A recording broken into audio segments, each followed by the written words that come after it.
Salam saudara-saudara kasih dalam nama Tuhan Yesus. Hari ini saya menyampaikan renungan yang cukup membuat kita bergairah, karena kita akan mencontoh teladan daripada Daniel, ya. Daniel pasalnya yang kelima, bagaimana kehidupan Daniel, seorang yang sangat-sangat pandai dan pintar. Dia di tengah-tengah dalam kerajaan yang memang sangat-sangat aneh bagi saya, karena kerajaan Nebukadnezar, dan pada akhirnya Daniel pasal 5 dia dipimpin oleh Raja Belshazzar yang anak daripada Raja Nebukadnezar, yang meneruskan. Sungguh aneh bagi saya, karena Raja Nebukadnezar kita tahu dia pernah begitu sombongnya, begitu angkuhnya, dia menganggap dirinya sebagai Tuhan atau sebagai dewa yang harus disembah oleh rakyat pada saat itu. Dan kita tahu apa yang terjadi, dia jatuh, betul-betul jatuh, dia makan tanah seperti orang gila, dan betul-betul dia melakukan apa yang tidak pantas, seperti binatang, ya, seperti binatang. Nah, hari ini saya akan menyampaikan firman Tuhan bagaimana Daniel di tengah-tengah kerajaan yang seperti itu, di tengah kerajaan yang bukan orang yang rajanya percaya pada Tuhan, sehingga dia tetap bertahan sebagai pemimpin, ya, orang ketiga di dalam kerajaan itu. Dan judul daripada tema atau renungan ini adalah mengutamakan kewajiban. Mengutamakan kewajiban. Saya mengambil dari Daniel pasal 5. Daniel pasal 5 ayatnya ke-17, boleh saya bacakan sampai 30. Daniel pasalnya kelima ayat 17 sampai 30. Kemudian Daniel menjawab raja, "Tahanlah hadiah Tuhanku, berikanlah pemberian Tuhanku kepada orang lain. Namun demikian aku akan membaca tulisan itu bagi raja dan memberitahukan maknanya kepada Tuanku. Ya Tuanku Raja, Allah yang maha tinggi telah memberikan kekuasaan sebagai raja, kebesaran, kemuliaan, dan keluhuran kepada Nebukadnezar, ayah Tuanku." Jadi ayahnya bernama Nebukadnezar, anaknya Belshazzar.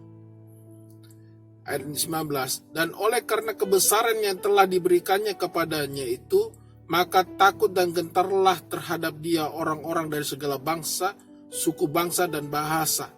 Dibunuhnya siapa yang dikehendakinya, dan dibiarkannya hidup siapa yang dikehendakinya. Ditinggikannya siapa yang dikehendakinya, dan direndahkan siapa yang dikehendakinya." Ayat 20, "Ketika ia menjadi tinggi hati dan keras kepala." Nah, ini Nebukadnezar. Semakin tinggi hati dan keras kepala, sehingga berlaku terlalu angkuh, ya, Nebukadnezar, ayah daripada Belshazzar. Maka ia dijatuhkan dari tahta kerajaannya dan kemuliaannya diambil daripadanya. Ya, begitu angkuhnya Tuhan tetap, siapa yang meninggikan dirinya Tuhan rendahkan. Ia dihalau dari antara manusia dan hatinya menjadi sama seperti hati binatang, ya. Dan tempat tinggalnya ada di antara keledai hutan.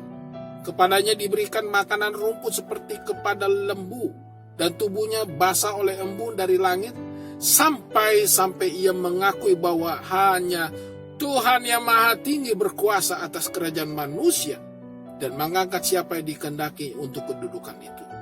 Ya, ayat 21 jelas sekali, Nebukadnezar sampai seperti binatang dan hidup di dalam antara keledai hutan, dan dimakan rumput seperti lembu, dan hidup di alam bebas sampai dia bermandikan dengan embun pagi. Coba saudara bayangkan, ya, seorang Raja Nebukadnezar sampai begitu hancurnya karena keangkuhannya.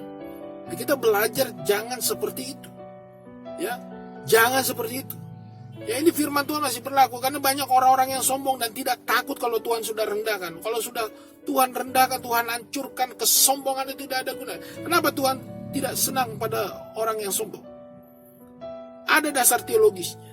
Karena dulu Lucifer, ya, begitu pandainya, begitu cantiknya, begitu pintarnya dia memimpin malaikat-malaikat surgawi. Tapi karena keangkuhannya, kesombongannya, dia ingin dipuji, ingin disembah, bukan Tuhan yang dipuji, dan ingin kedudukannya sama dengan Tuhan, ya, sama dengan yang menciptakan dia. Akhirnya Tuhan lempar. Coba, Tuhan gak suka orang seperti itu. Nah, malaikat saja bisa dilempar, apalagi manusia, saudara. Apalagi manusia bisa Tuhan hancurkan. Makanya jangan jadi orang, jangan sombong. Ya, orang sombong akan Tuhan hancurkan. Begitulah kira-kiranya, saudara. Kasih dalam nama Tuhan Yesus. Nah, yang berikutnya dikatakan ayat 22. Tetapi tuanku Belsasar anaknya tidak merendahkan diri, walaupun tuanku mengetahui semuanya itu. Semuanya ini. Tuanku meninggikan diri terhadap yang berkuasa di sorga. Perkakas dari baitnya dibawa orang kepada tuanku. Lalu tuanku serta pembesar tuanku, para istri dan para gundik tuanku telah minum anggur, ya, dari perkakas itu. Tuanku telah memuji-muji dewa-dewa dari perak dan dari emas, dari tembaga besi, kayu dan batu yang tidak dapat melihat atau mendengar atau mengetahui. Dan tidak tuanku muliakan Tuhan yang menggenggam napas tuanku dan menentukan segala jalan tuanku. Daniel berani menegur anaknya Belsasar. Menegur. Kelakuannya gak beda jauh dengan bapaknya dahulu, ya. Sampai menyembah dewa-dewa, ya. Bayangkan, dewa-dewa emas, segala emas, perak, tembaga, semua disembah. Coba Anda bayangkan. Itulah yang dilakukan oleh Belsasar, anak daripada Nebukadnezar, dengan kesombongannya. Sebab itu, ia, Tuhan itu maksudnya, ia di sini Tuhan menyuruh tangan itu dituliskanlah tulisan ini. Maka inilah tulisan yang tertulis itu. Nah, ini perlu dicatat ayat 25. Karena banyak anak Tuhan nggak tahu apa artinya ini. Mene, tekel ufarsin. Saya ulang lagi. Mene, tekel ufarsin. Dan inilah makna perkataan itu. Mene, masa pemerintahan Tuhanku dihitung oleh Tuhan dan telah diakhiri. Jadi masa pemerintahan itu terbatas maksudnya.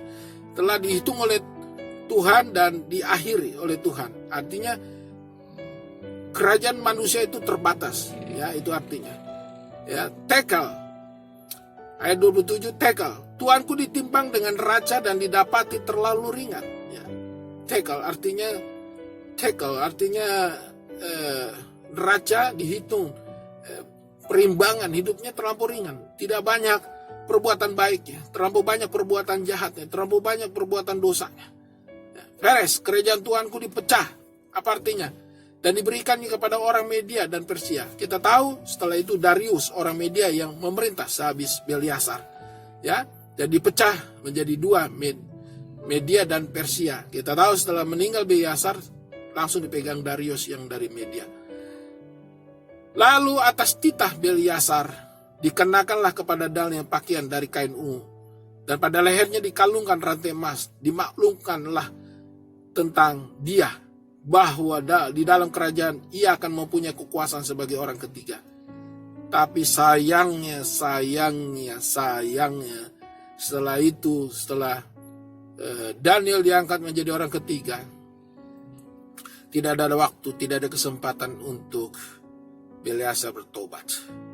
Pada malam itu juga ayat 30, terbunuhlah Belsasar, raja orang Kasdim itu.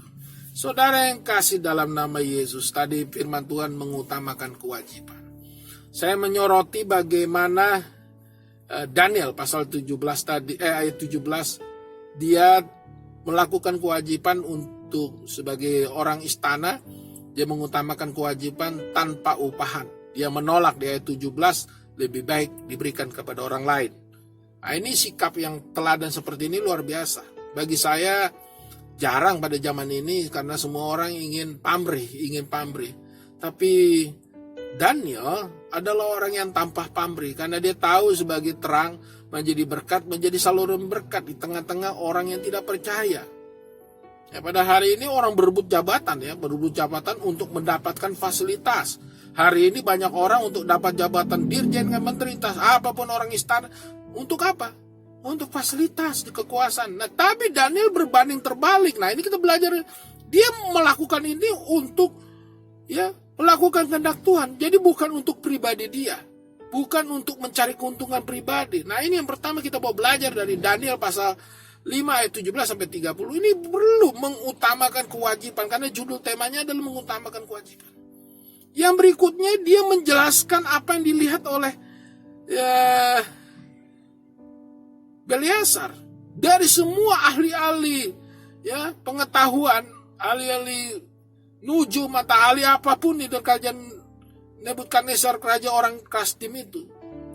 Ya, dia bisa menerjemahkan tulisan mene tekel urfasin. Ya, mene tekel urfasin. Apa artinya? Semua orang tidak tahu. Tapi hanya Daniel bisa menerjemahkan. Yang kedua, dia mengutamakan kewajiban, dia bekerja dulu. Ya, orang yang bekerja, dia orang berpengetahuan, bukan orang yang mana duit dulu, mana upah saya, apa yang saya dapat, baru saya bekerja. Nah, ini kan terbalik. Pada zaman ini kan seperti itu orang. Apa yang saya bisa dapatkan? Apa yang saya peroleh dari negara ini kalau saya melakukan ini? Itu kan terbalik, saudara. Pada hari ini mau saya tegur sebagai betul. Mari kita bekerja untuk negara. Mari bekerja untuk kerajaan Tuhan. Jangan tanya upahnya. Begitu juga hamba Tuhan. Mari bekerja, jangan tanya apa upah saya Tuhan kalau saya melayani. Apa upah saya kalau saya menginjili? Tidak. Ya, kita melakukan apa saja, mengutamakan kewajiban. Sebagai ibu rumah tangga, sebagai bapak, sebagai imam, kita lakukan kewajiban. Jangan tanya upahnya. Ya, upah kita besar di sorga, itu aja. Kalau kita melakukan, mengutamakan kewajiban.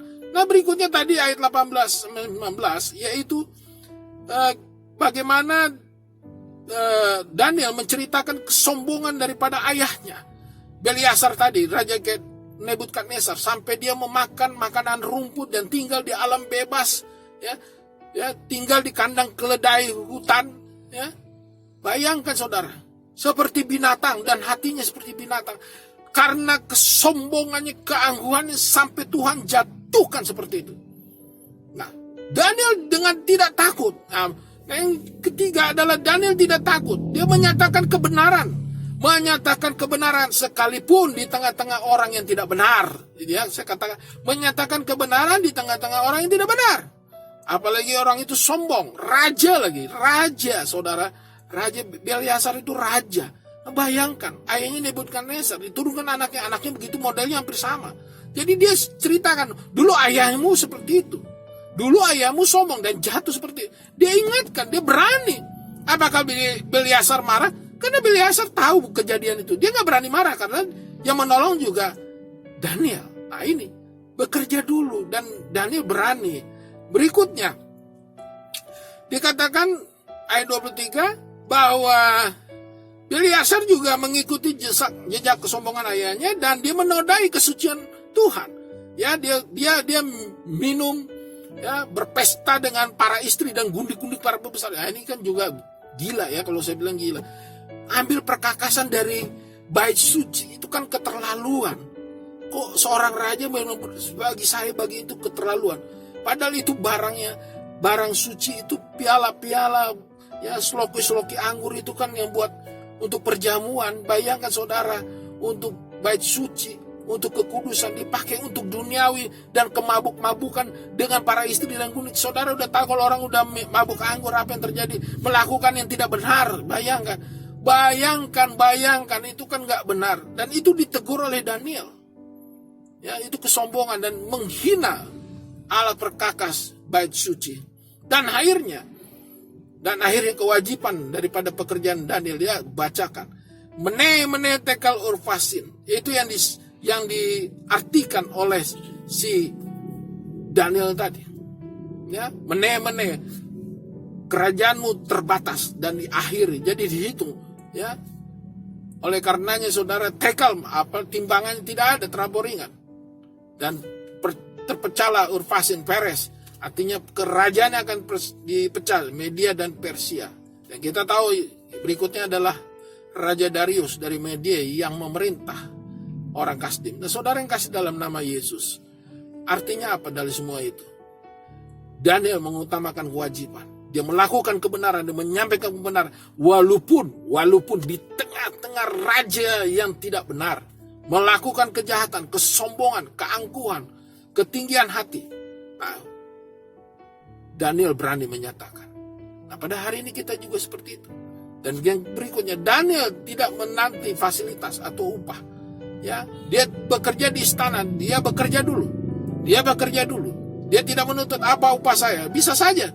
Semua orang yang tidak ada yang tahu, cuma dia yang tahu menit tekel ufasin. Cuma dia yang tahu. Nah, sebetulnya dia punya hak untuk minta upah, tapi dia tidak. Malah dia tawarin menjadi orang ketiga dan baju ungu. Tetapi itu pun dia dapat setelah dia bekerja. Dan pada akhirnya Belsasar sebelum dia meninggal, dia berikan pakaian ungu itu, pakaian kebesaran. Ya, pakaian ungu itu kebesaran, artinya orang-orang yang setingkat raja. Dan Belsasar juga menjadi orang ketiga. Itulah upahnya dia dapat. Nah, saya mau mengakhiri bahwa renungan ini, mari kita mengutamakan kewajiban kita. Apa yang kita petik dari Daniel? Kalau kita menjadi anak-anak Tuhan, ya, yang pertama, kita mengutamakan kewajiban. Kita bekerja di ladang Tuhan. Kita melakukan kehendak Tuhan. Jangan tanya apa yang saya dapat. Kadang-kadang banyak orang, apa yang Tuhan mau berkati saya? Apa yang mau Tuhan lakukan pada saya? Jangan tanya. Kita lakukan apa yang menjadi kewajiban kita. Apa yang menjadi tugas pokok kita. Tupoksi ya. Ya, apa yang menjadi tugas pokok kita. Itu yang penting. Oleh karenanya mengutamakan kewajiban. Yang berikutnya, kita berani menyatakan kebenaran di tengah-tengah yang tidak benar. Kita berani menyatakan kebenaran di tengah yang tidak benar. Daniel berani di dua generasi, yaitu Nebukadnezar. Dia menyatakan kebenaran di tengah raja yang tidak benar, Nebukadnezar. Yang kedua anaknya Belsasar. Ya, dia berani menyatakan kebenaran di tengah yang tidak benar. Dan berikutnya, saya mau nyatakan bahwa Daniel tetap teguh dalam imannya, bahwa dia mampu menyatakan kepandainya. Artinya pekerjaan dia lakukan tanpa tedeng-aling-aling. Dia nyatakan tanpa ketakutan. Sehingga wajib dia melakukan apa yang menjadi kewajiban. Itu yang paling penting. Dan akhirnya dia mendapat upah, yaitu menjadi orang ketiga. Walaupun Belsasar meninggal, tapi dia sudah melakukan tugas panggilan. Coba Anda bayangkan, kalau Belsasar meninggal, tetapi dia tidak tahu apa yang menjadi dosa dia. Ya? Dia tidak tahu apa yang menjadi kesalahan dia. Tapi Daniel sudah menyampaikan kepada dia bahwa keangkuhan, kesombongannya, kebejatan moralnya telah hampir sama dengan ayahnya yang terdahulu. Dan pada akhirnya Belsasar mengakui kesalahannya dan dia tidak marah. Dan dia wajar kalau dia meninggal sudah tahu dengan kesalahan. Bayangkan kalau dia meninggal dia tidak tahu kesalahannya. Oleh karenanya hari ini kita sebagai melakukan kewajiban Tuhan, apa yang menjadi tupoksi kita, tugas pokok kita, mari kita lakukan apa yang menjadi kekuatan kita. Mari kita bertobat, mengutamakan kewajiban. Jangan tanya fasilitas, jangan tanya berkat apa, dan upah apa kita, upahmu besar di sorga. Tuhan Yesus memberkati kita. Haleluya. Amin.